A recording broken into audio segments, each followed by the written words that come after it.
বর্তমানে ফিলিপাইন্সের যা পরিস্থিতি তা ভয়াবহ আকার ধারণ করেছে।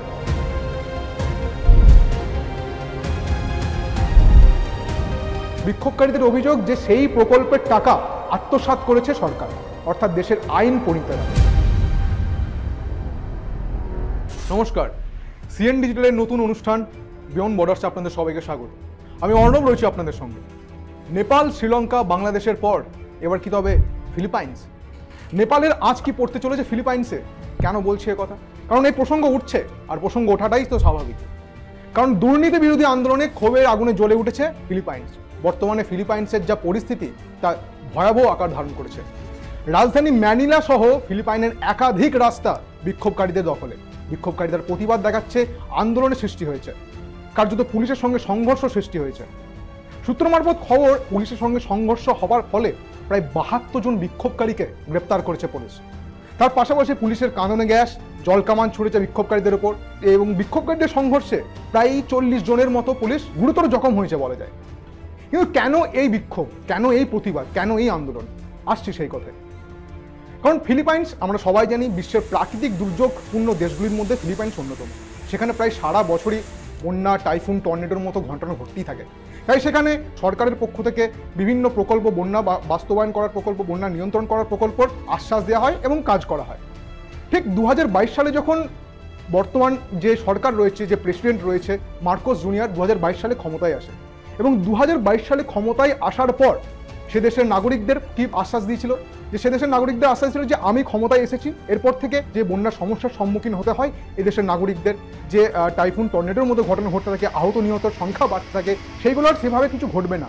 আমরা আমাদের দিক থেকে যত রকমভাবে সমাধান করা যায় এবং আমরা তত রকমভাবে পরিকল্পনা করব, প্রকল্প আনবো এবং সেখানে বাস্তবায়িত করব। প্রায় 950 কোটি মার্কিন ডলার, যা ভারতীয় মুদ্রায় প্রায় 84,000 কোটি টাকা। ভাবতে পারছেন, এটা বিরাট অঙ্ক। কিন্তু বিক্ষোভকারীদের কি অভিযোগ? বিক্ষোভকারীদের অভিযোগ যে সেই প্রকল্পের টাকা আত্মসাৎ করেছে সরকার, অর্থাৎ দেশের আইন প্রণীতরা।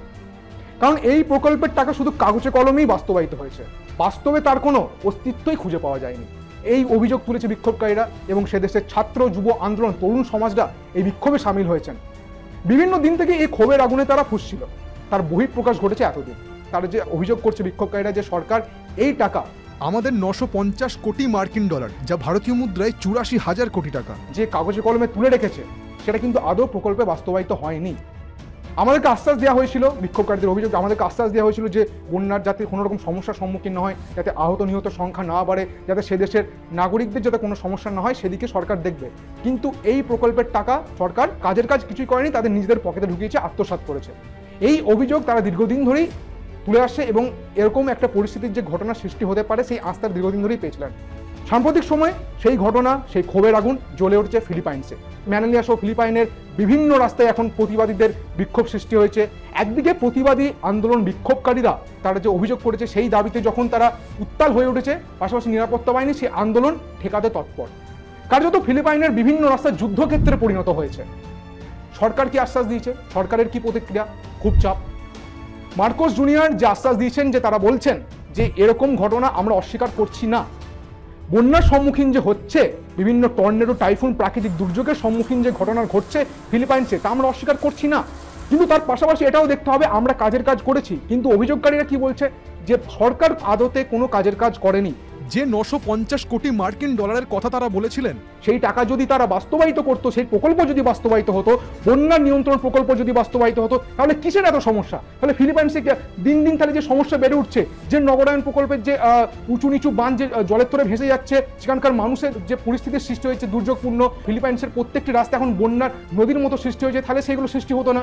তাহলে নিশ্চয়ই সেই 950 কোটি মার্কিন ডলার কাগজে কলমেই শুধু বাস্তবায়িত হয়েছে, বাস্তবে তার কোনো অস্তিত্ব খুঁজে পাওয়া যায়নি। এই অভিযোগটা তুলছে বিক্ষোভকারীরা, অভিযোগ তুলছে, কিন্তু সরকার সে অভিযোগ মানতে নারাজ। সরকার বলেছে কি? সরকার বলছে আমরা প্রত্যেকটি তদন্ত, প্রত্যেকটি পরিস্থিতি আমরা তদন্ত করব, প্রত্যেকটি পরিস্থিতি আমরা খতিয়ে দেখব। কিন্তু তাতেও কি আন্দোলন দমানো সম্ভব? তাতেও কি বিক্ষোভকারীদের দমানো সম্ভব? সেই প্রশ্ন উঠছে। কারণ সাম্প্রতিক সময়ে আমরা নেপালের পরিস্থিতি দেখেছি, সেখানে সমাজ মাধ্যম নিষেধাজ্ঞা করার দাবিতে সমাজ মাধ্যম যখন নিষেধাজ্ঞা করে দিয়েছিল সরকার, অর্থাৎ সোশ্যাল মিডিয়া যখন নিষেধাজ্ঞা করে দিয়েছিল, সে দেশের তরুণ সমাজ বিক্ষোভ আন্দোলন পরিস্থিতির সৃষ্টি করে দিয়েছিল।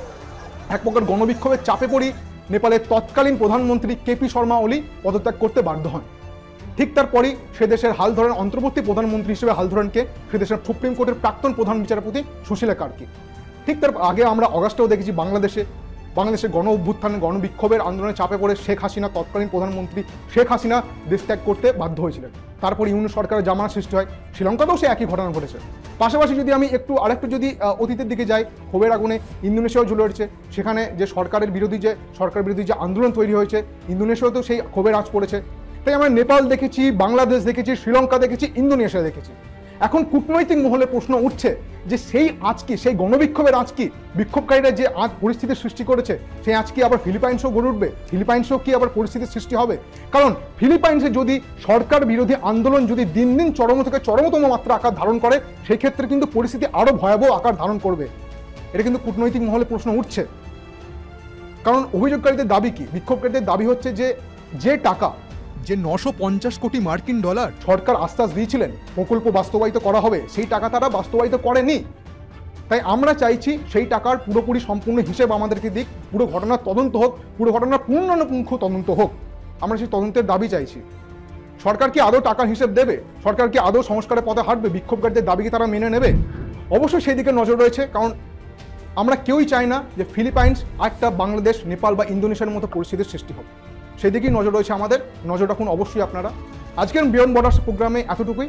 পরবর্তী বিশ্লেষণের জন্য অবশ্যই নজর রাখুন সিএন ডিজিটাল পর্দায়।